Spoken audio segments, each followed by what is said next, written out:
বাড়াতে হবে।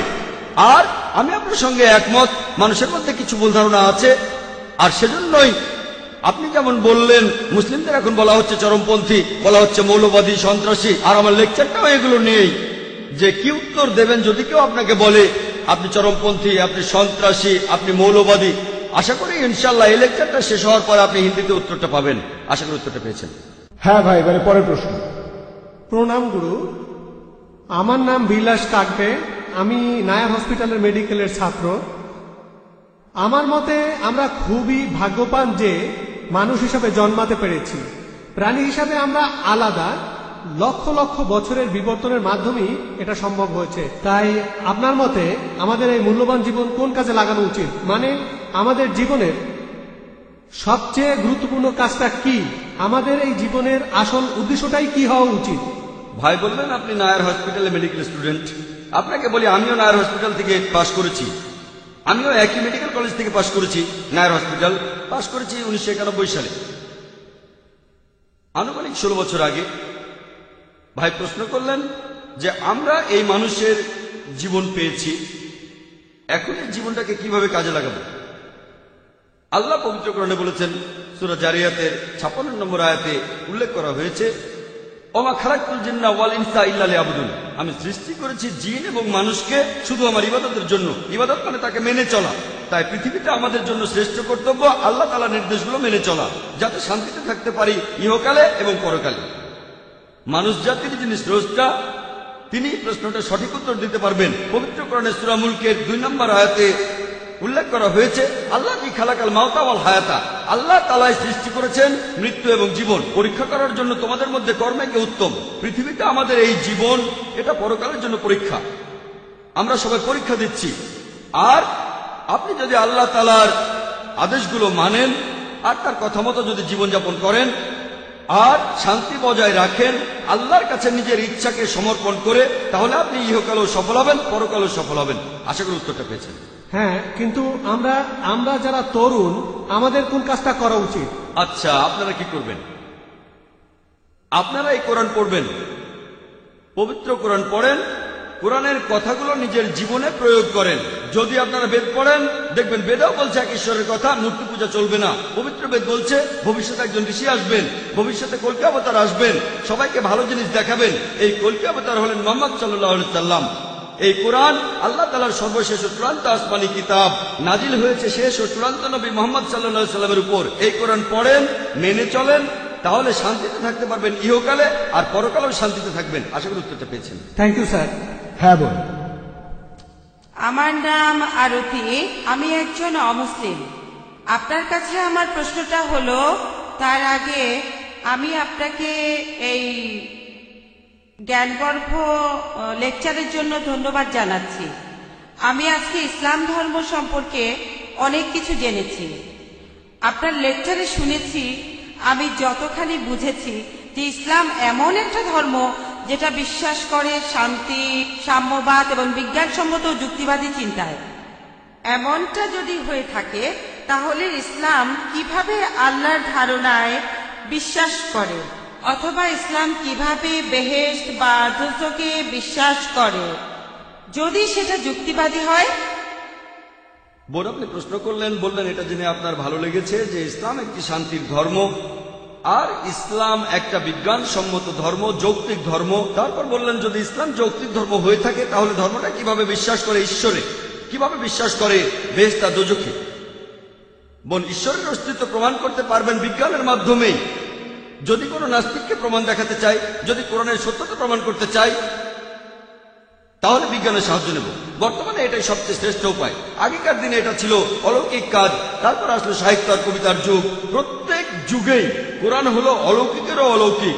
কোরআন সবসময়ের জন্য অলৌকিক। এই কারণে বলছি, আমার কথা শুনলে বুঝবেন আমি প্রমাণ করেছি।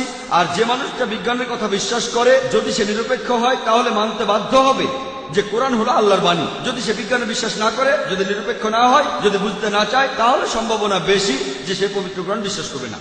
সেজন্য আমি বলেছি যে আজকে বিজ্ঞান ঈশ্বরকে বাতিল করছে না, ঈশ্বরের কিছু ধারণাকে বাতিল করছে। আপনি যদি বিজ্ঞানের কথা বলেন, ঈশ্বরের কথা যদি বলেন, বেশিরভাগ বিজ্ঞানী ঈশ্বরের অস্তিত্বে বিশ্বাস করে এখন। আগেকার দিনে ফ্রান্সিস বেকনের কথা অনুযায়ী তিনি বলেছেন যে বিজ্ঞান সম্পর্কে অল্প জ্ঞান থাকলে আপনি হবেন নাস্তিক, তবে বিজ্ঞান সম্পর্কে অনেক জানলে আপনি ঈশ্বরে বিশ্বাস করবেন। এরপরে বেহেশত আর দোজখ নিয়ে আপনার প্রশ্নের উত্তর দেই। আপনি কোরআন পড়লে দেখবেন কোরআনের বিজ্ঞান সম্পর্কে যা কিছু বলা হয়েছে আনুমানিকভাবে বলতে পারেন যে বিজ্ঞান সম্পর্কে এসব কথার 80% একেবারে 100% সঠিক হয়েছে। বিশ্বজগৎ কিভাবে সৃষ্টি হলো, পৃথিবীর আকার কেমন, চাঁদের আলোর কথা, তারপর সূর্য তার নিজের চারপাশে ঘুরে, পানিচক্র, ভূগোল, বোটানি ইত্যাদি। বিজ্ঞান সম্পর্কে কোরআনের এসব কথার 80% একেবারে 100% সঠিক প্রমাণিত হয়েছে। কোরআনের বাকি 20% সেটা এখনো প্রমাণিত হয়নি, সঠিকও না ভুলও না। আমার যুক্তি বলে যখন 80% একেবারে পুরোপুরি সঠিক আর বাকি 20% সঠিকও না ভুলও না, এই 20%-এর 0.1%ও ভুল বলে প্রমাণিত হয়নি, আমার যুক্তি বলে যে ইনশাআল্লাহ আল্লাহর ইচ্ছায় বাকি 20% সঠিক হবে। তাহলে বেহেশত আর দোজখ, ফেরেশতা, জিন, বিজ্ঞান এখনো অতটা উন্নত হয়নি। বিজ্ঞান হয়তো এতটুকু উন্নত হয়েছে যে কোরআনের 80% বৈজ্ঞানিক কথাগুলো যাচাই করে দেখতে পারবে। আগামীকাল হয়তো 50 বছর পরে, 100 বছর পরে, 200 বছর পরে বিজ্ঞান তখন বেহেশত নিয়ে কথা বলবে, দোজখ নিয়ে কথা বলবে, জিন নিয়ে কথা বলবে। আমার বিচার বুদ্ধি বলে এটা কোনো অযৌক্তিক বিশ্বাস না, বিশ্বাসটা যুক্তিসঙ্গত। যখন 80% পুরোপুরি সঠিক বলে প্রমাণিত, বাকি 20%-এর 0.1%ও ভুল বলে প্রমাণিত হয়নি। কোনো বিজ্ঞানী বলতে পারবে না, বিজ্ঞান দিয়ে প্রমাণ করতে পারবে না দোজখ বলে কিছু নেই, বিজ্ঞান দিয়ে এটাও প্রমাণ করতে পারবে না যে বেহেশত বলে কিছু নেই। শুধু বলতে পারবে আমি জানি না, এটা থাকতেও পারে নাও থাকতে পারে, প্রমাণিত হয়নি। আমার যুক্তি বলে এই 20% এখনো ভুল বা সত্য প্রমাণিত হয়নি, বাকি 80% পুরোপুরি সঠিক। একজন বিজ্ঞান মনস্ক মানুষ হিসেবে, একজন যুক্তিবাদী মানুষ হিসেবে আমি বলবো যে ইনশাআল্লাহ আল্লাহর ইচ্ছায় বাকি 20% সঠিক হবে। সেজন্য আমি বিশ্বাস করি দোজখে, বিশ্বাস করি বেহেশতে, এছাড়াও আমি ফেরেশতা আর জিন বিশ্বাস করি। আশা করি উত্তরটা পেয়েছেন। আমার কিছু ব্যাপার পরিষ্কার করা প্রয়োজন, কিছু ব্যাপারে জানা দরকার। এই প্রশ্নটার সাথে প্রাসঙ্গিক।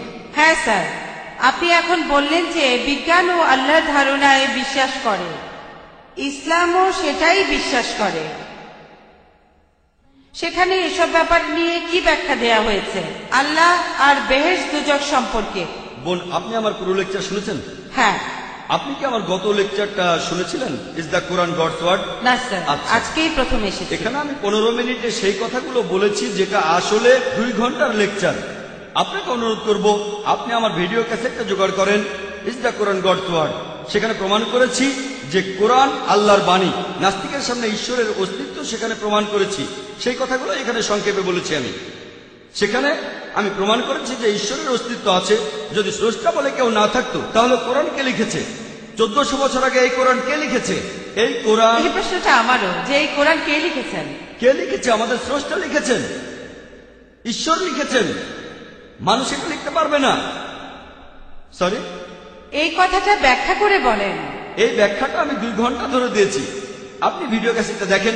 আর 95 সালে এই টপিকের উপরে বোম্বেতে লেকচার দিয়েছিলাম। আমি ভলেন্টিয়ারদের অনুরোধ করব, মহিলা ভলেন্টিয়ারদের, উনাকে ওই ক্যাসেটটাও দেবেন যেখানে বোম্বেতে 95 সালে আমি এই লেকচারটা দিয়েছিলাম। লেকচারগুলো দেখেন, ইনশাআল্লাহ এখানে বিস্তারিত পাবেন, এখানে ব্যাখ্যাগুলো পাবেন, ঈশ্বর আর ঈশ্বরের অস্তিত্বের প্রমাণ আর কোরআনের সত্যতার প্রমাণ। আশা করি উত্তরটা পেয়েছেন। ইভিনিং স্যার, আমার নাম সুভাষ কামরে, আমি কেমিস্ট্রি ডিপার্টমেন্টের লেকচারার, থানা কলেজের। আপনার লেকচারের শুরুতেই আপনি বললেন যে কোরআন মানুষ জাতির জন্য শান্তির কথা বলে। আর আমার প্রশ্নটা হলো, ইসলাম যদি শান্তির কথা বলে তাহলে পৃথিবীর বিভিন্ন দেশের তরুণ সব মুসলিমরা তারা কেন সন্ত্রাসবাদের দিকে ঝুঁকে পড়েছে? এসব করেছে জিহাদের নামে। এই জিহাদ বিষয়টা আসলে কি? ধন্যবাদ স্যার। ভাই, একটা সুন্দর প্রশ্ন করেছেন যে ইসলাম আর কোরআন যদি শান্তির কথা বলে মানুষের জন্য, তাহলে বিভিন্ন দেশে কেন তরুণ মুসলিমরা আর বিভিন্ন বয়সের মুসলিমরা তারা যুদ্ধ করছে আর জিহাদের কথা বলছে? এই জিহাদ কথার অর্থ কি? এই জিহাদ শব্দটার অর্থ যদি জানতে চান, জিহাদ এসেছে আরবি